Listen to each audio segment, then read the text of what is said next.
Сәлеметсіздер ме, құрметті ұстаздар мен оқушылар. Бүгінгі 9-10 сынып оқушыларының қатысуымен өтетін Дала дауысы конференция сабағымызды бастаймыз.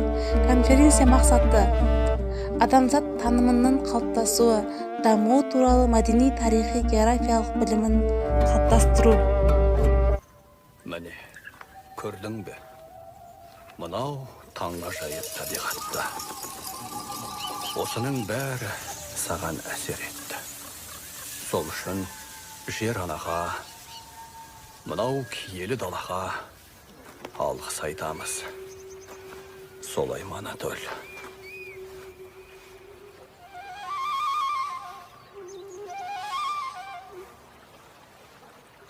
Тыңда.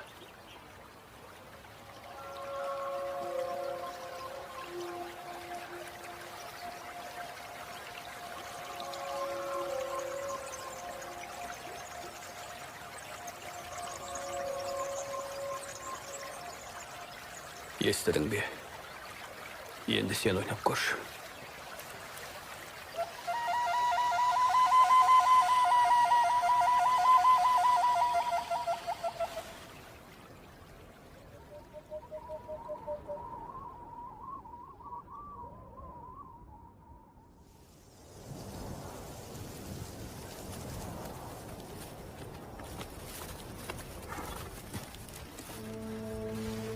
Тыңда.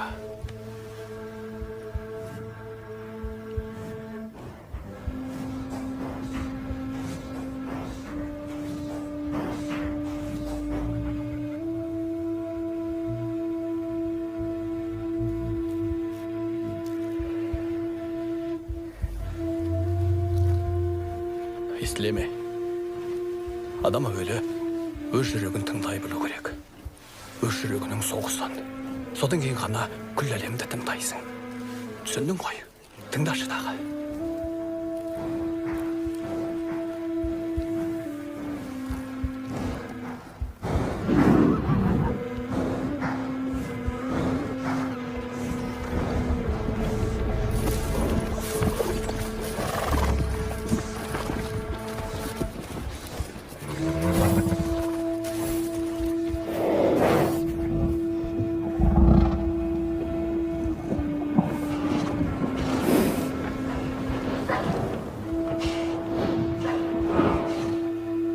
Естедің бе?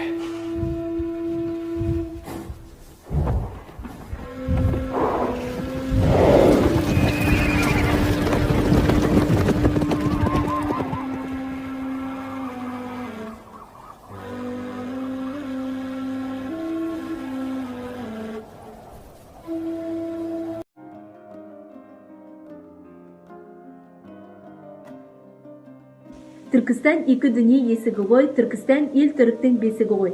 Тамаша Түркістанда жерде туған, түріктің тәңірі берген есібі ғой. Ертеде Түркістанда тұран дескен, тұранда ел түрігім туып өскен. Тұранның тағдыры бар толқымалы, басына көп тамаша күндер кешкен. Демекші, осы Түркістан қаласында Ахмет Яссауи кесенесі орналасқан. Ахмет Яссауи кесенесі көне архитектуралық ескерткіш. Бұл ескерткіш Біріккен ұлттар ұйымының дүниежүзілік ескерткіштер қатарына енгізілген. Кесене 12 ғасырда салынған. Оның қираған ширегі 14 ғасырдың аяқ шені мен 15 ғасырдың басында Ахмет Темірдің бұйрығымен салынған. Бұл кесене түрік халқының тәу ететін орталығы болып есептеледі.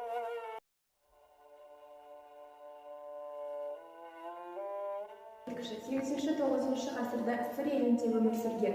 Ол ақын, күйші, аңыз кейіпкері болған. Ол өз заманының тұсында уәзірлік қызмет атқарған, яғни үш ханның тұсында, олар Инал, Көлерген және де Қаңлықожа. Қорқыт ата жас кезінен бастап түрлі саясаттарға араласып, халықтың ішіндегі бірлік пен бітімгершілікті, жер, судың тәртібі және тағы да басқа ел арасында туындаған мәселелердің бәрін Қорқыт ата шешіп отырған. Қорқыт атаның жерленген жерін 19 ғасырда Дибаев зерттеген, және де ол Сырдария өзенінің ағынынан 1960 жылы шайылып кеткен. Архон ескерткіштері біздің заманымыздан бұрын 1500-1200 жылдар бұрын зерттелінген. Архон ескерткіштерінің негізгі зерттеуші ғалымдары Радлов пен Гейгер. Олар бізге тек қана Архон ескерткіштері туралы мәліметтерді ғана емес, сонымен қатар байырғы түрік мемлекетінің өмірлері мен ұстанымдары, салт-дәстүрлері мен ескерткіштер туралы мәліметтер жинақтап қалдырған. Архон ескерткіштері біздің заманымыздан бұрын 17-ші ғасырдың 20-шы жылдарынан бастап зерттелінген. Яғни бізге белгілі мәліметтер олар Архон ескерткіштері Тоғал дариясының жағалауында орналасқан. Яғни Монғолияда және де тек қана Монғолияда емес, Орта Азияда да, Қазақстанда, Қырғызстанда, атап өтсек Түркменстанда да орналасқан. Қазақстанда Алтай, Шығыс Қазақстан, яғни Алтайда орналасқан. Тараз, қазіргі Тараз қаласында орналасқан ежелгі мемлекет. Бұл туралы алғашқы деректерді билегеншісі Темар өзінің жазбаларында баяндаған. Ал 630 жылы Сюань Цзян өзінің еңбегінде бұл қаланы ірі сауда қаласы деп атаған.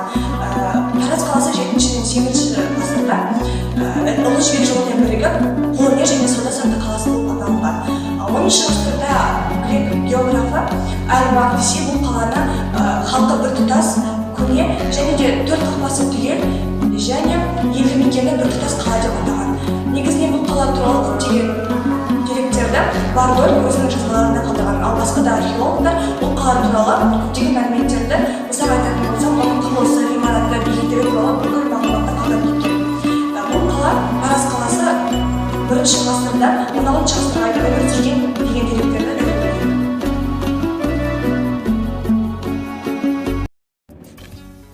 Туғандағы тұғырымсыз елде, ерде тілеп еркін қанат сермедім. Құшайын деп қанша биік ұшсам да, шетіңді біл, шетіңді көрмедім. Тамсаныммен, ән салумен өтті айлар, жеті мезгіл, кемелденіп кетті ойлар. Жетті мезгіл, сеніміңді арқалап алысып кеп, қазығына атпайлар. Дос қадірін басқалының болдым, сонда білдім, саған қарай ұмтылдым. Тулай тасы түкпірінен кеудемнің түрегелдің теңіз болып бұлқындым. Неткен бақыт, соның өзін еткенсің. Аластарда асқақтаған көктейші, о кеңістік жанарыма сыймаған. Жүрегіне қалай сепкен.